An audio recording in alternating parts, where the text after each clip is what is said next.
Buenos días. Es un gusto estar aquí en la sede de la Fundación Konrad Adenauer en Uruguay. Agradecer a sus representantes y a todas aquellas personas que han contribuido a que esta actividad se lleve a cabo. Así que un agradecimiento importante a la Fundación Konrad Adenauer. Así que bueno, yendo directamente a la presentación de esta publicación, ustedes es probable que hayan escuchado muchas veces que el tema de la competitividad es importante, que el tema de la competitividad es algo significativo. Bueno, nosotros, digo nosotros porque esta publicación se elaboró junto con Micaela Camacho y con Nicolás Albertoni, que hemos venido trabajando los tres en esta temática desde hace ya un tiempo. Ahora les voy a explicar un poquito por qué. Pero esta presentación entendí que era buena realizarla a través de una especie de set de preguntas que nos motivaran a contarles un poco la temática y qué se ha hecho en este estudio, ¿no? Entonces, la primera pregunta que nos podría surgir es ¿por qué un estudio sobre la competitividad ante un nuevo contexto global? ¿No? Como decía recién el representante de la Konrad Adenauer, la competitividad es algo que está todos los días en el diálogo entre los actores, entre el diálogo entre los sectores públicos y privados. Es algo que a nivel de la academia cada vez más hay actores, hay universidades, hay investigadores que tratan de desarrollar esta temática de la competitividad. Yo ahí hacía referencia, hago referencia en el trabajo, que si vemos en Google Scholar, un buscador de académico de Google, ¿no? Artículos que en su título aparezca la palabra competitividad, el crecimiento exponencial que ha tenido en las últimas décadas es significativo, ¿no?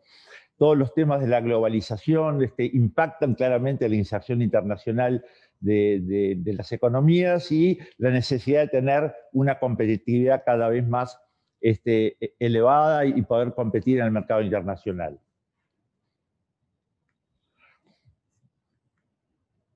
¿Qué tiene de aporte o de particular este estudio? ¿No? Hay dos situaciones o dos elementos a tener en cuenta. Uno, que hay un aporte original que trata, digamos, por el lado conceptual. Analiza este estudio, tratamos de analizar diferentes definiciones de competitividad y cómo ha evolucionado el concepto de la competitividad en las últimas décadas. Y por otro lado, incorpora al análisis resultados de investigaciones que se han realizado en estos años sobre aspectos que ahora vamos a detallar importantes para las firmas como para la competitividad a nivel territorial. Y tiene una particularidad, digamos, más focal, digamos, pero que consideramos importante en el grupo de investigadores que hicimos este trabajo, es que son resultados de dos tesis doctorales, la de la doctora Micaela Camacho ahora y el doctor Nicolás Albertoni, que tuve el gusto de que ellos dos me designaran o me pidieran que los acompañara tutoreando como director de la tesis estas dos investigaciones que a comienzo de este año culminaron con mucho éxito su tesis doctoral y se recibieron de doctor. Y la publicación tiene tres artículos, uno elaborado por cada uno de los autores, ¿no? Que analizan diferentes aspectos que vamos a comentarles brevemente, pero que se interrelacionan entre sí. Entonces, entrando más en los temas más conceptuales, hay diferentes conceptos de competitividad. Es lo mismo la competitividad a nivel de una empresa que a nivel de un país, de una región, ¿no? De un territorio, ¿no? Evidentemente que en el fondo es lo mismo. La competitividad a nivel de empresas o la competitividad de un país o una región, digamos, tiene en el fondo o culmina con la necesidad de construir aquellas ventajas competitivas que permitan que la empresa continúe en el mercado o logre una situación, digamos, que le permita tener buenos niveles de rentabilidad respecto a la media de la industria, como en las regiones o en los países que deben construir todas aquellas factores que facilitan que las empresas que trabajan y son actores en ese territorio puedan lograr competitividad a nivel internacional o nacional también, ¿no? El tema es que el concepto de competitividad proviene en general del ámbito de los negocios, de la literatura de negocios, que luego pasa en la década de los 90 a la literatura más aplicada a regiones. Incluso hay grandes autores muy destacados como el profesor Krugman, que dudaba mucho de la aplicación del concepto de competitividad a los territorios, ¿no? Pero de cualquier manera, hoy podemos decir que existen determinados consensos, aunque hay diferentes definiciones de competitividad, ¿no? Esos consensos que más o menos se han logrado apuntan a que la competitividad está relacionada con un objetivo de mejorar los niveles de vida, de bienestar del territorio, de la nación, o incluso lo podemos extender, y eso es algo que nosotros consideramos también importante, en definitiva, al de las empresas, ¿no? Una empresa competitiva termina generando mayor bienestar a todos aquellos stakeholders que se relacionan con la misma, ¿no? Otro consenso que se ha ido logrando es que la competitividad es claramente un proceso y no un estado, ¿no? También Sebastián lo decía en sus palabras iniciales, la competitividad en este sentido se construye, ¿no? Es un proceso que ahora vamos a ver un poquito más en detalle. Y en tercer lugar, el carácter dinámico de la competitividad, ¿no? Es esta acción de generar bienestar, ¿no? Si ustedes pueden ver, de repente, creo que en este momento no están viendo la transparencia, pero aquí nos planteamos cómo entender la evolución del concepto de competitividad. Entonces, esta figura, digamos, consideramos que ayuda a entender lo que queremos decir, ¿no? A lo largo de los años, de las últimas décadas, ¿no? Se ha ido evolucionando en esta definición de competitividad.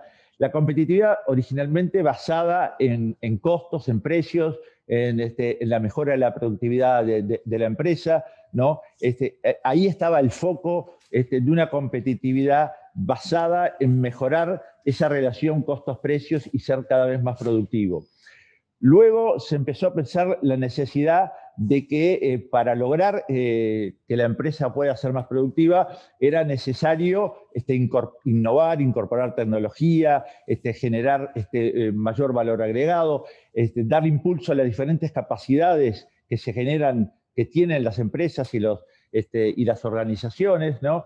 Y se empieza a pensar en la necesidad de una competitividad basada en la calidad, ¿no? En lograr aquellos elementos que le permitan a las empresas y también a los territorios generar condiciones de mayor inversión e innovación. Y finalmente, tenemos en la última década muchos análisis que empiezan a mostrar que la competitividad tiene que estar basada en resultados. No solo es un proceso, sino que es un proceso que tiene un objetivo, la calidad de vida, el bienestar, etcétera, ¿no? Entonces, esta evolución que es abarcativa, es decir, en realidad, y la figura así lo quiere mostrar, ¿no? La competitividad que busca resultados de bienestar abarca todos los conceptos anteriores y es una visión más amplia, más abarcativa del concepto de competitividad. Por eso llegamos a, para nosotros, definir la competitividad como el proceso de generar bienestar sostenible. Es decir, que en ese proceso de generar, se necesita una cierta habilidad de generar bienestar.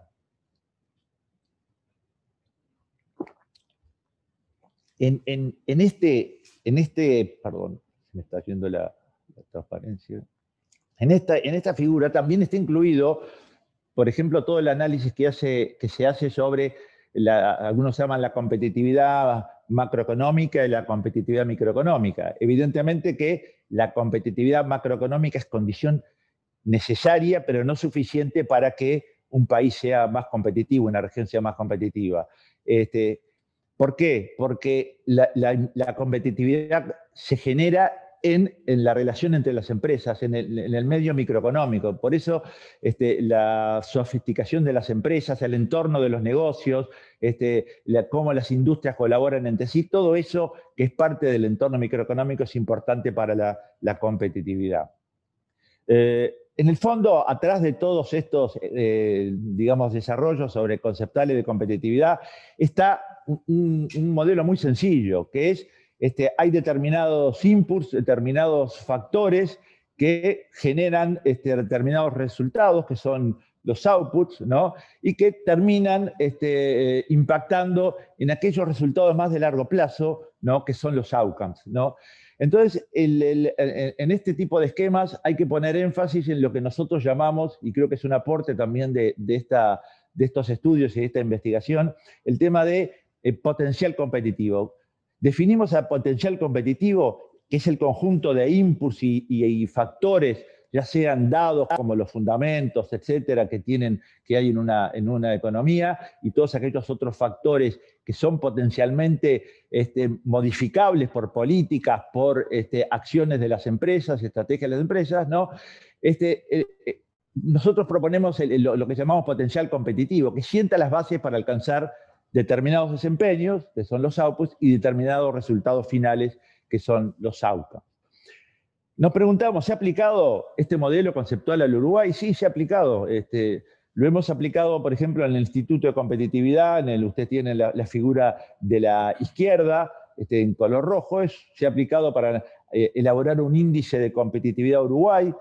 Esto lo hicimos en el año 2018 y se está actualizando ahora para el 2020, ¿no? Lo hemos aplicado en un estudio sobre competitividad departamental que hicimos con el apoyo de la Academia Nacional de Economía. Trabajamos mucho con María Dolores en este tema, a través de Faros, el centro de estudios o de mirada a largo plazo que tiene la Academia, en un trabajo sobre la competitividad departamental.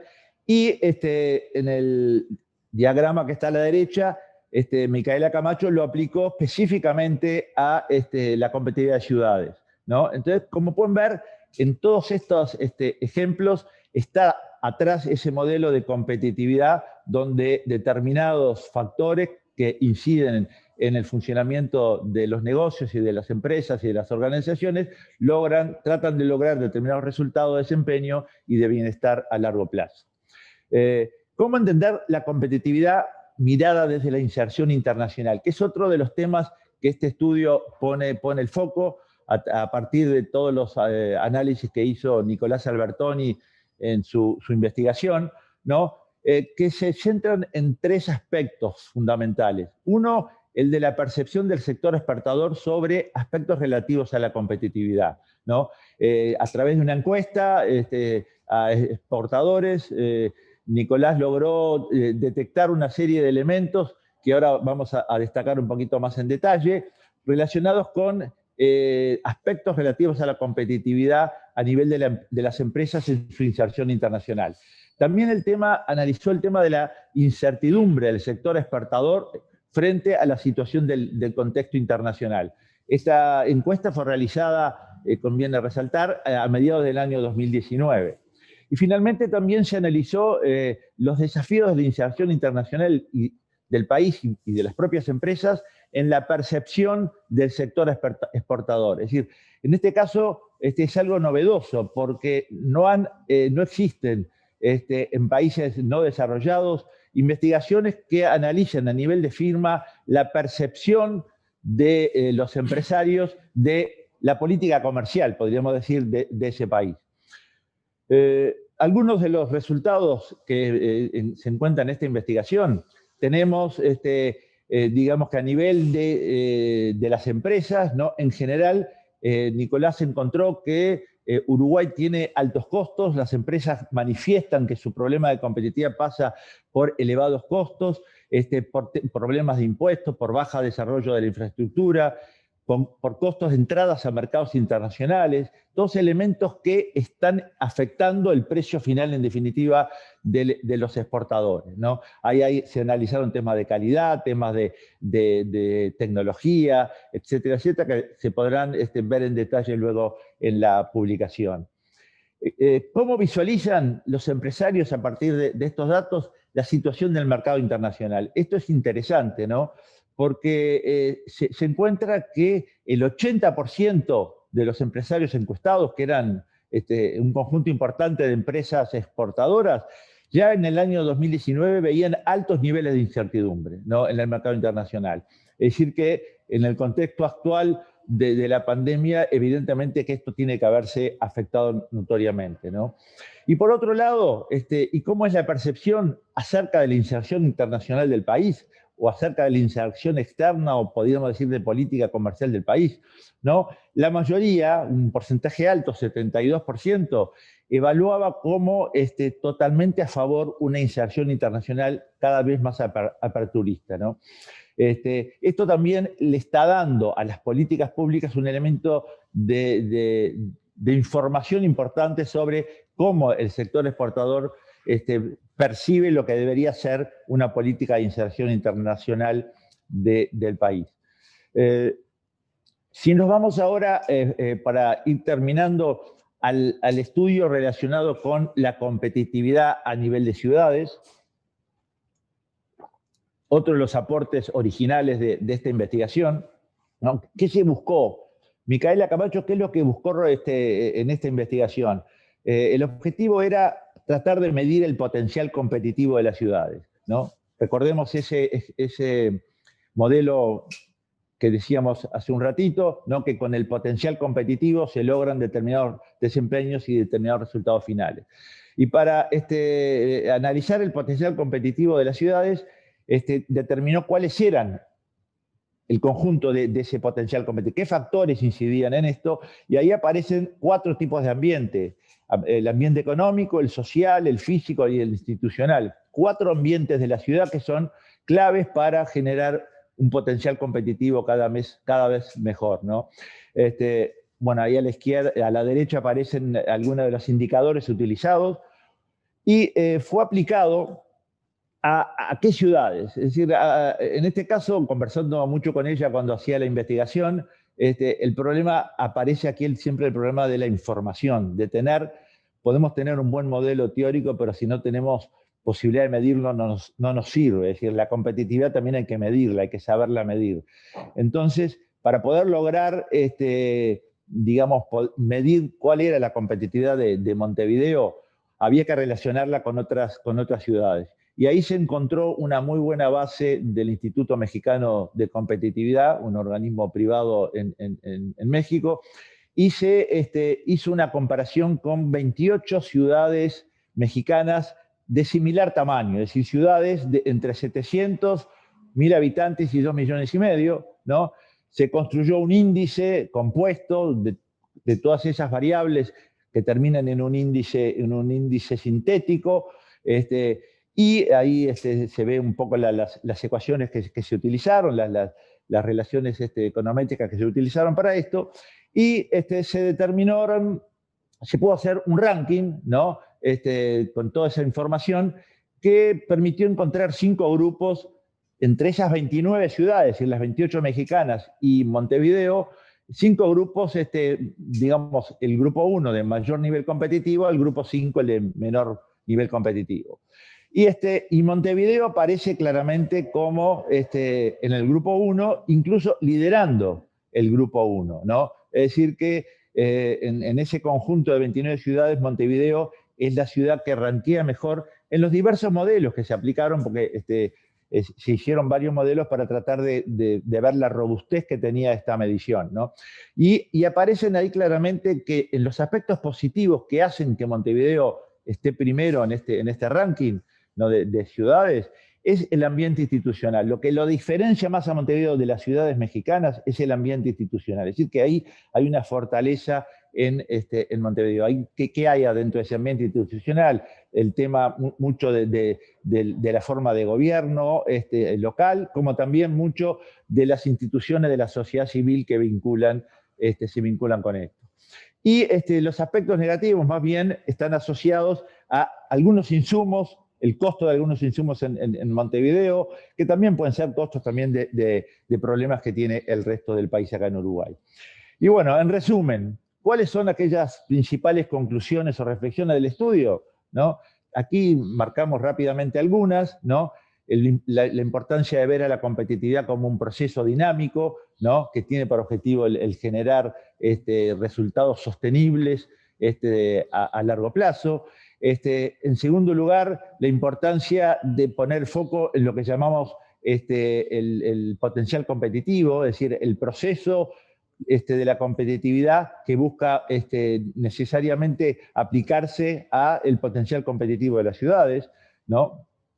La importancia de las políticas públicas en generar entornos de negocios que sean propicios para la inversión, la innovación y el crecimiento de la productividad a nivel del territorio. Es decir, uno de los elementos clave de los entornos microeconómicos es la posibilidad que tienen las políticas públicas de mejorar ese tipo de factores que hacen que las empresas puedan desarrollar mejor su potencial competitivo. En cuarto lugar, la investigación pone de relieve el tema de la incertidumbre prepandemia visualizada por los empresarios a nivel del mercado internacional y la importancia de que Uruguay diseñe estrategias más dinámicas desde el punto de vista de su inserción internacional, incluso en su entorno de integración en el Mercosur. Y finalmente, la última reflexión que queremos hacer es la de la mejora de la competitividad de Montevideo surge como algo necesario para potenciarla en el tema de poder compararse con estas ciudades o con otras ciudades que le permitan, en forma relativa, saber cuáles las mejores condiciones.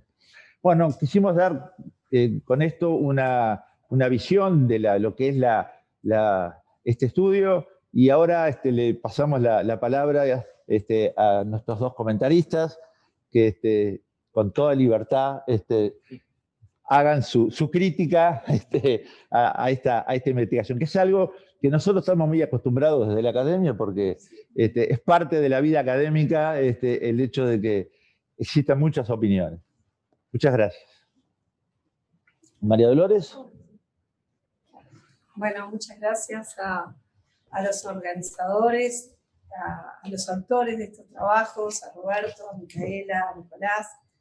Y bueno, y una alegría estar acá en la Konrad Adenauer, que también ha sido sede para la Academia de las entregas de los premios a los chiquilines, que también ha trabajado con nosotros en el trabajo de competitividad departamental, porque todas las infografías que surgieron del Uruguay, el trabajo tuvo el apoyo del BID, pero las infografías completamente fueron obra de la CAS y la verdad que le dieron un dinamismo a la presentación muy interesante. Mis comentarios son breves y me quería detener en algunos aspectos de la publicación que me parecen muy buenos.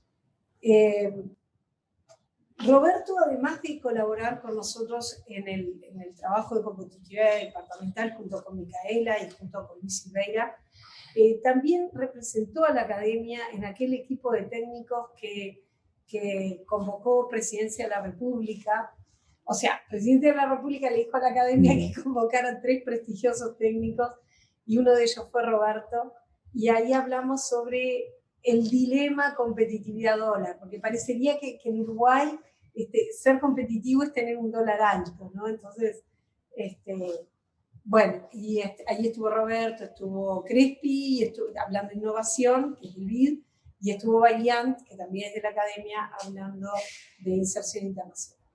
O sea que no es la primera vez que nuestros caminos se cruzan, Roberto. Bueno, me encantó la evolución del enfoque de competitividad como algo ligado al bienestar, como un proceso y sobre todo como un bienestar sostenible. Creo que la palabra es esa, porque lo que el enfoque incursiona también en el primer capítulo de Roberto, en el análisis de cómo la pandemia afectó también el tema de la competitividad, y ahí nos dimos cuenta de varias cosas. Nos dimos cuenta de que arrancábamos de base con un déficit fiscal de casi 6% del PBI, con lo cual los grados de libertad que tenía el gobierno para actuar, para apoyar, para tomar ese papel que se señalaba recién desde la Konrad Adenauer, mucho más activo, mucho más participativo en el apoyo a los que caen por la pandemia y a los sectores de actividad comprometidos. Bueno, nosotros teníamos unas restricciones muy grandes en materia de déficit fiscal. Pero además, en materia de sostenibilidad, nosotros habíamos tenido descensos de los índices de pobreza muy interesantes y descensos de los índices de informalidad muy interesantes. Pero resulta que rascabas un poquito y eso no era sostenible. Habría sido fruto de ese crecimiento económico, como dice Warren Buffett, cuando baja la marea se ve quién estaba nadando sin short. Y es lo que nos pasó a nosotros. Creíamos tener una economía, por supuesto que en el ranking latinoamericano somos de los más formales, pero tenemos que compararnos con los mejores de la clase, no con los que están ahí. Entonces, informalidad, que sí, siendo alta, ahí nos desayunamos que había 400.000 personas trabajando en la informalidad, cuando es un dato que el INE sigue todos los meses.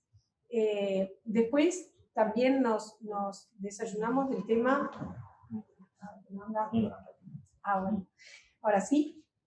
También el tema de los índices de pobreza, todas las ollas populares que hubo que empezar a hacer. Entonces, por un lado tenemos el papel del Estado, que estaba bastante menguado por una restricción presupuestal, por suerte con una muy buena política de deuda de los últimos años, que llevó a que Uruguay tuviera enseguida facilidades de crédito para afrontar los gastos extras que tuvo que afrontar. Por suerte, acciones bastante decididas y bastante rápidas. Pero ahí vamos a la otra pata, que es lo que señala Roberto en el trabajo de la necesaria actividad del sector privado, mejorando su competitividad a través de la competencia, pero también a través de la cooperación y de la asociatividad. Y esto nos lleva de la mano a los grandes problemas que tiene el sector privado, que lo señala Nicolás de su trabajo, que es la incertidumbre, el problema de inserción internacional, y que lo señala Micaela, que están relacionados a los costos, a la burocracia, en fin. Está pesada la mochila del sector privado, realmente que está pesada. Entonces, está genial el trabajo porque pone sobre la mesa aspectos que de repente los soslayamos y hablamos de cómo el Uruguay se tiene que insertar al mundo, pero de base tenemos un problema para trabajar, un problema de un Estado ineficiente, un Estado que lo quiere regular todo, que abarca demasiado, que asfixia al sector privado, y un sector privado que de repente se recuestra contra su nicho de ventaja competitiva que no es tal para poder sobrevivir. O sea que el primer trabajo de Roberta creo que nos abrió muchísimas reflexiones. El segundo trabajo, el de Nicolás, relacionado con la competitividad e internacionalización del país. Realmente, Nicolás, creo que cada trabajo que hace, estoy yo ahí. Porque, bueno, Nicolás fue el Premio Academia de Economía 2010, o sea que lo conozco desde chiquito. Cuando el trabajo de Instrucciones para inventar la rueda, su primer libro, allí estuvimos también comentándolo, y luego el Uruguay como solución, parafraseando aquel el Uruguay como problema, que algunas cosas menciona, algunos guiños a sus publicaciones hay en este trabajo, muy interesantes. Así que bueno, hemos seguido la trayectoria de Nicolás con mucho orgullo, debo decir, como académico joven. En esta investigación que se basa en la prepandemia, o sea, que se realizó en la prepandemia, ya se advierten señales de que preocupación a nivel de los empresarios por incertidumbre. Es verdad que si en este mundo donde las cosas cambian a una velocidad vertiginosa, más allá de la pandemia, todos los cambios tecnológicos, todo, iba a dar incertidumbre, es obvio que iba a dar incertidumbre, pero hay una cosa que fue bien sutil del trabajo. La gran mayoría de los empresarios están a favor de la apertura comercial. Yo no sé, Roberto, los que somos más veteranos, yo creo que si esa encuesta la hacías no hace tanto. Hace 20 años te daba distinto. Te daba que la gente quería cerrarse, quería protegerse porque es un nichito de mercado. Bueno, que haya una mayoría de empresarios, exportadores, que hayan entendido que un impuesto a la importación en el fondo es un impuesto a la exportación, wow, para mí realmente que es un dato que me encantó encontrar en el trabajo. En cuanto a las propuestas que hace Nicolás en estrategia y en dinamismo, o sea, hay propuestas de fondo y propuestas de marcha, digamos, me preguntaba cuál será la voluntad de los países socios, sobre todo de los países grandes. Una doctora que fue directora de Defensa del Consumidor, Irene Ramos, siempre decía que el Mercosur era como un matrimonio con 2 hijos, donde papá y mamá, que eran Brasil y Argentina, decidían todo, y Paraguay y Uruguay de repente protestaban, pero a la larga tenían que hacer lo que decía papá y mamá. Y entonces me pregunto, Nicolás, ¿qué es? A ver, el micrófono, saco el otro. Me preguntaba, Nicolás, ¿qué pasa? ¿Qué plan B tenemos? Un poco lo insinuó. Más cerca de la boca, parece que... ¿Más cerca? No, para que lo devuelvas. Bueno. Disculpa. Me preguntaba Nicolás, ¿cuál es el plan B? ¿Tá? Nicolás tiene claro cuál es el plan B y de hecho lo señala en el trabajo, pero resulta que hay un 38% de los empresarios que tienen miedo de ese plan B, que es cortarnos solos o de alguna manera dejar el Mercosur de lado y ensayar acuerdos bilaterales, que hay toda una escuela de juristas que dicen que se puede, hay otros que dicen que no. Hubo el premio a Academia de Economía hace 2 años, creo, trató sobre eso, pero bueno, creo que también tendríamos que centrarnos en ese 38% de exportadores que no quieren y en ese 9% que no saben. Entonces, me parece que es bien interesante como punta de madeja para seguir investigando. Y por último, una frase de Balinio que dice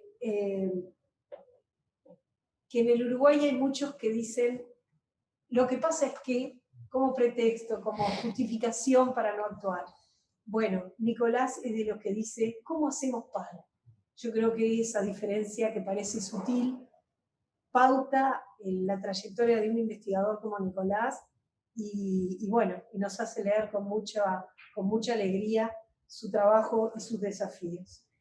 Y por último, el trabajo de Micaela, que también participó en el señalado trabajo con la Academia de Economía, el BID y la Conrad Adenauer, con Luis Silveira en el de competitividad departamental.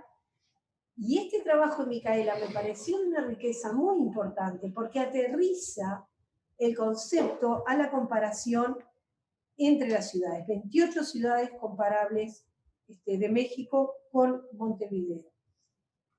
Una cosa importante que considera, y que me olvidé de señalar, que en los 3 trabajos se señala, que todo esto es importante no solo por el placer intelectual de estudiar la competitividad, sino por dejar una metodología y que sea aplicable a la toma de decisiones. Por suerte acá tenemos un representante del gobierno porque normalmente, ¿qué es lo que pasa? Hacemos estas charlas, entre nosotros, pescamos en la pecera, nos convencemos a nosotros y ninguna parte del gobierno nos escucha cuáles son estas propuestas. Bueno, muy interesante que esté acá Jaime y muy interesante que nosotros podamos interactuar con el gobierno desde la academia en estos temas.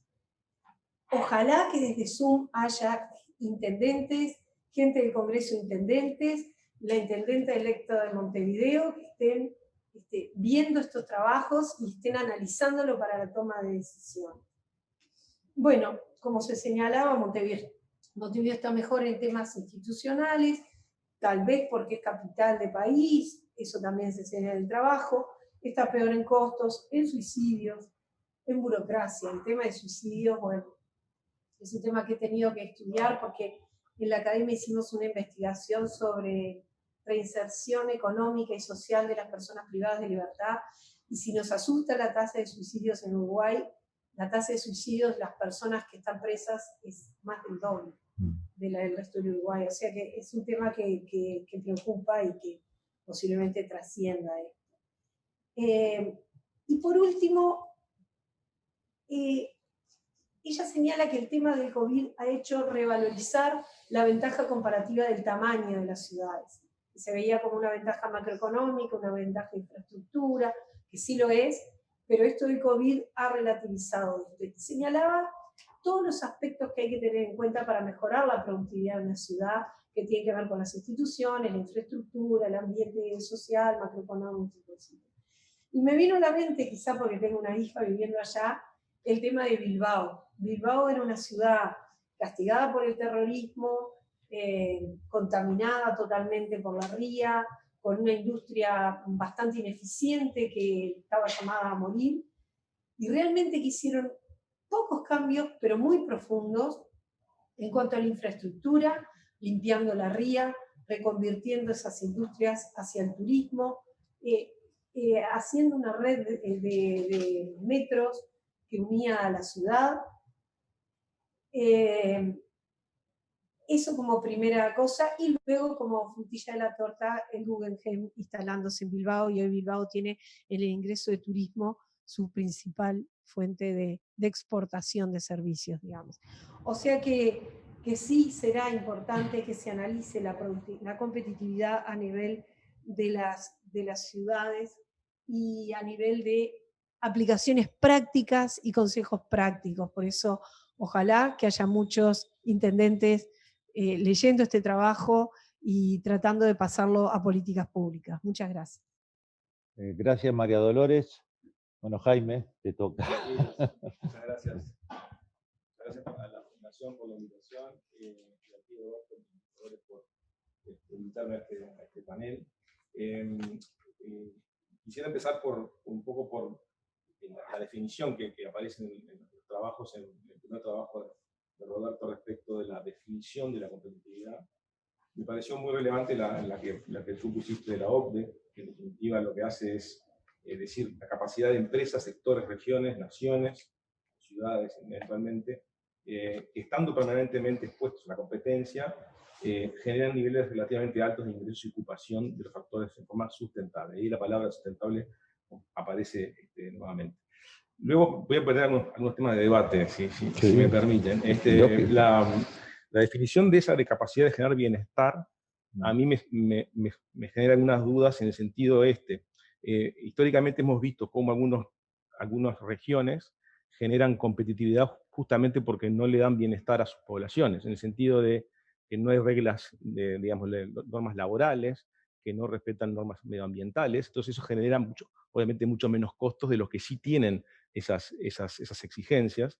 Entonces acá la palabra, como dice Dolores, es sostenible. O sea, ¿cuánto tiempo tú podés estar generando condiciones de trabajo que no son sostenibles para generar una diferencia competitiva en los costos, ¿no? Entonces, los tres trabajos encaran la competitividad a nivel general. A mí me parece que eso está muy bien porque pone el escenario, pero creo que también hay que mirar lo sectorial. O sea, los papers no se meten en los sectores, donde ahí es interesante ver qué sectores son intrínsecamente competitivos. Y ahora eso lo vamos a tomar cuando hablemos de los endowments. Porter habla de los endowments como cosas que tiene el país, que ya están ahí, clima, suelo, geografía, digamos, elementos que están ahí y cómo algunos sectores toman esos elementos para ser más competitivos. Y hay algunos ejemplos en Uruguay muy notorios de eso. Luego los factores macroeconómicos y microeconómicos que hacen ya más a la parte de empresas, del ecosistema de innovación, la institucionalidad, todo eso se monta sobre los endowments para generar una propuesta diferencial. Pero de nuevo, es diferencial en algunos sectores y no en todos. Entonces creo que es interesante ver, y eso lo voy a retomar cuando hablemos al final de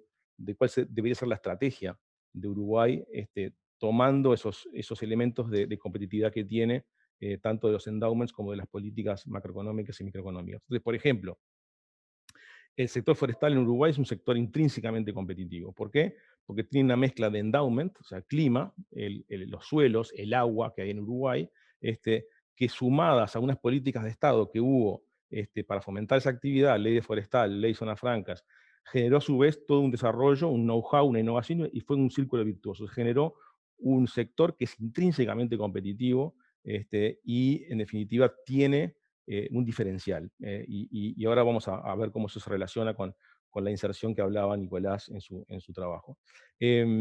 Luego, el cuadro que tú, Roberto, pusiste en la presentación respecto a la evolución de la competitividad, ahí, cuando uno dice competitividad, enseguida lo asocia a costos, ¿no? A precio, al costo de producir algo. Cuando vos decís, esto tiene un costo competitivo, en general la palabra competitividad se impregna de los costos, ¿no?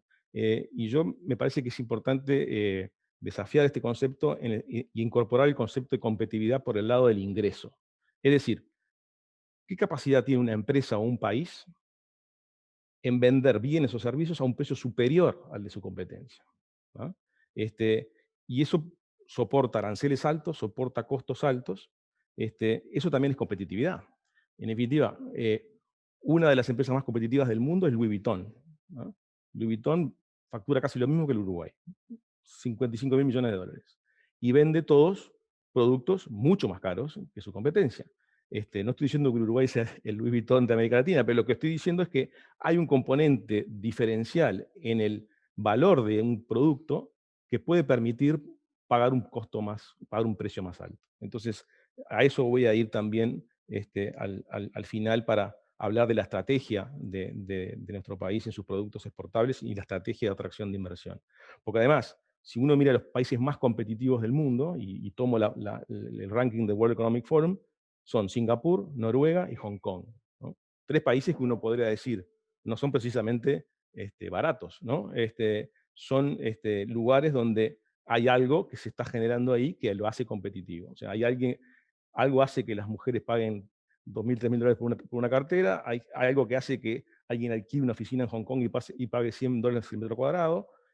Son ejemplos extremos, pero los pongo para decir que eso está asociado a una estrategia competitiva y que también hay competitividad por el lado de generar un mayor ingreso, no solamente un menor costo, ¿no?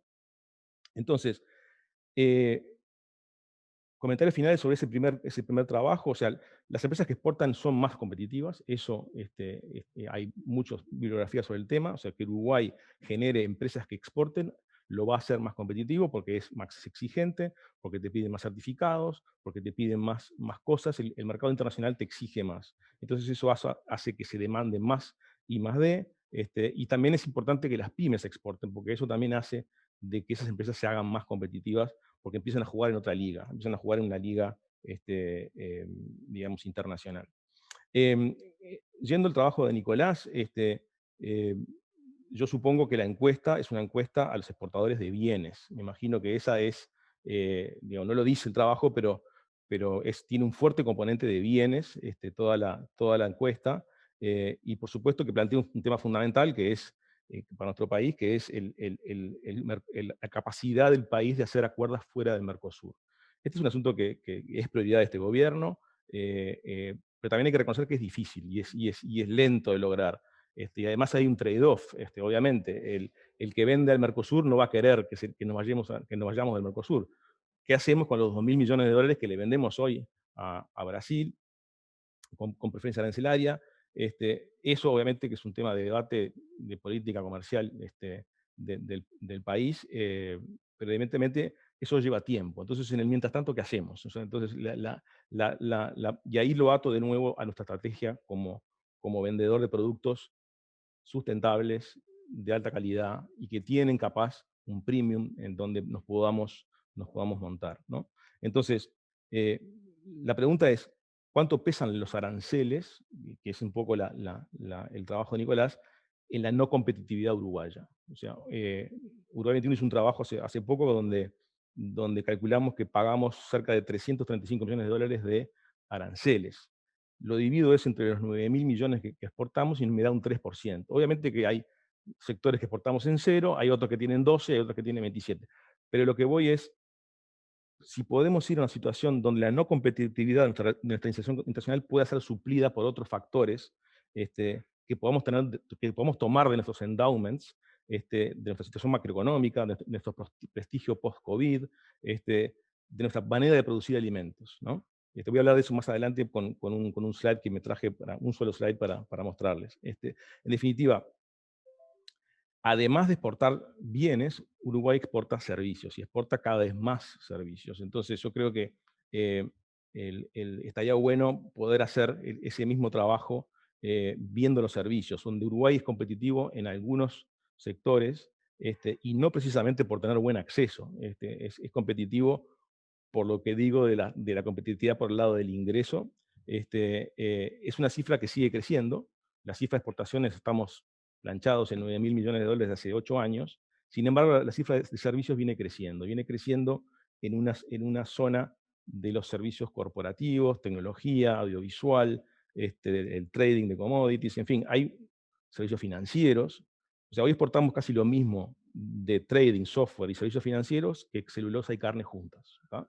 Entonces, obviamente capaz que no estaba en tu alcance, pero invito a que cuando hablemos de exportaciones hablemos de todo, ¿no? Y en ese sentido Uruguay 21 lo que va a hacer y lo que ya está haciendo es tratando de empezar a medir mejor la exportación de servicios porque es difícil, no pasa por una aduana, entonces hay que estar tomando datos del Banco Central, pero también contrastándolo con lo que dicen las empresas y tenemos identificadas las grandes exportadores de servicios y podemos saber exactamente cuánto están, si le hacemos una encuesta podemos ver cuánto están exportando. Entonces, yendo al trabajo de Micaela, el análisis que hizo Micaela me hace acordar a mis épocas de Zona América, donde nosotros competíamos con ciudades.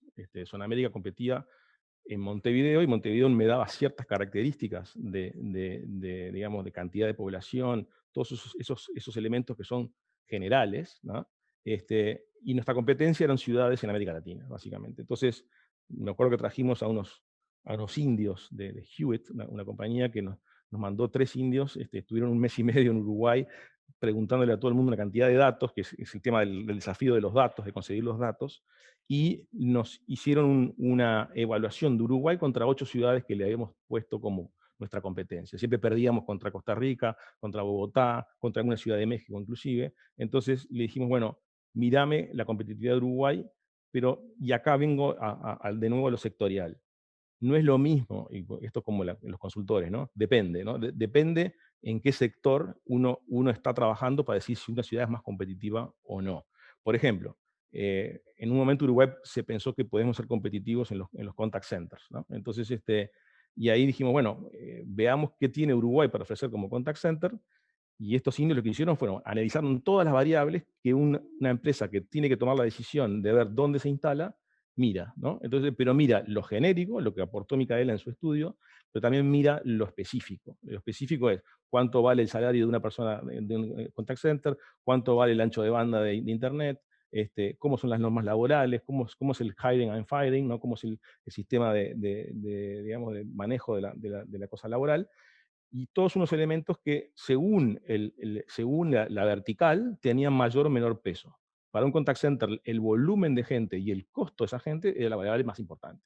O sea, los suicidios no le interesaban mucho, sí le interesaban las cosas que hacen al bottom line de esa actividad. Entonces, dentro de los insumos de acción directa que Micaela nombra, cobran relevante importancia los incentivos, ¿no?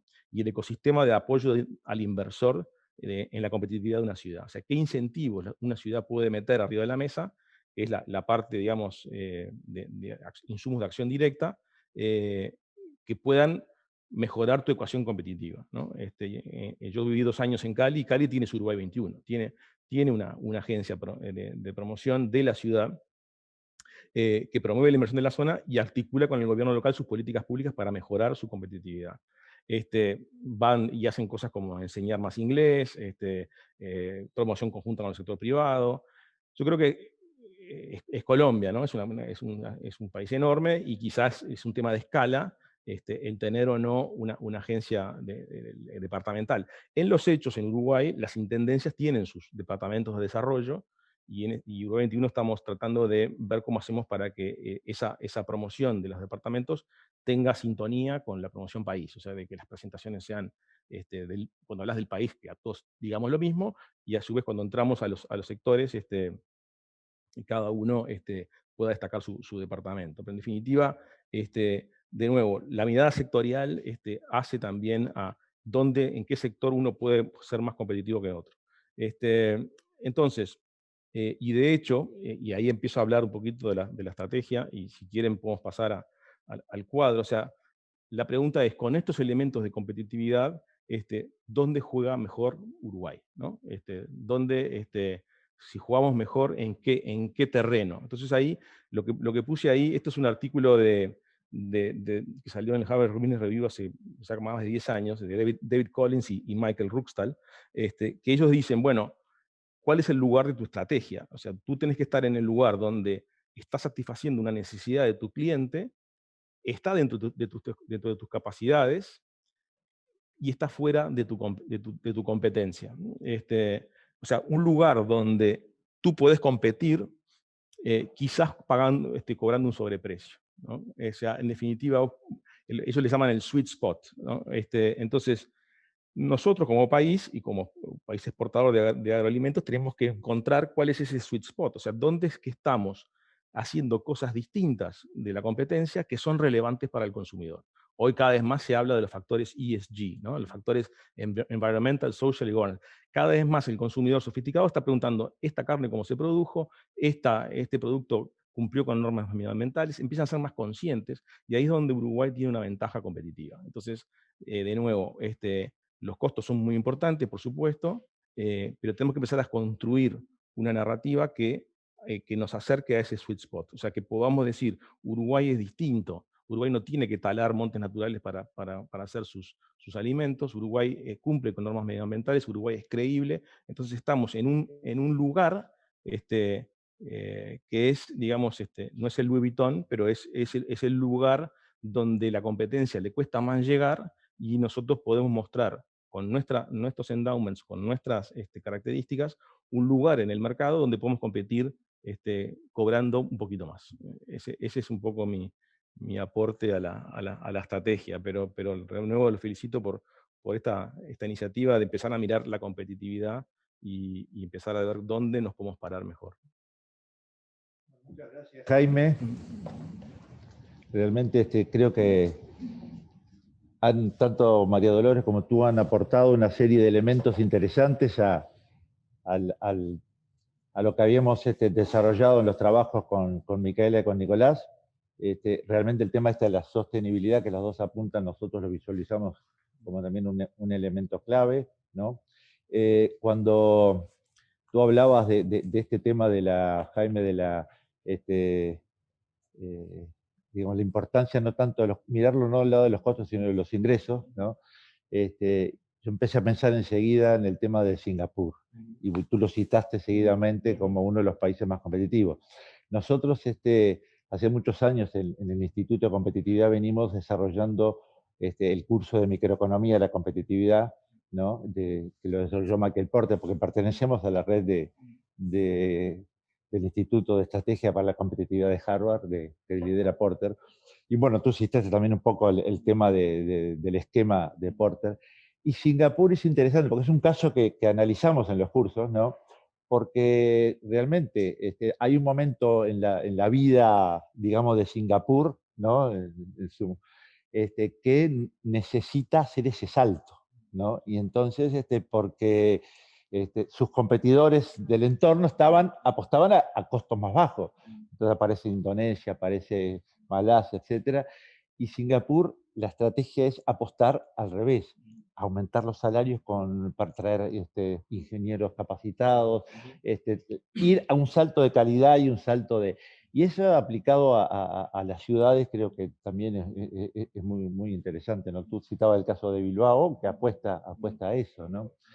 Así que bueno, muchas gracias por los comentarios, creo que son importantes, y hay evidente, cuando uno hace una investigación, siempre quedan puntas, ¿no? Y ustedes nos han mostrado algunas puntas, el tema sectorial, claramente, ¿no? El análisis a nivel de sectores. No es lo mismo los endowments, como tú decías, en el esquema de Porter, en los fundamentos que nosotros manejamos, poníamos ahí en el modelo, de un sector forestal como de otro sector de la economía que de repente no les son tan favorables. Así que realmente han sido muy interesantes los comentarios. Tenemos algunos comentarios de la audiencia, ¿no? Por internet, ¿no?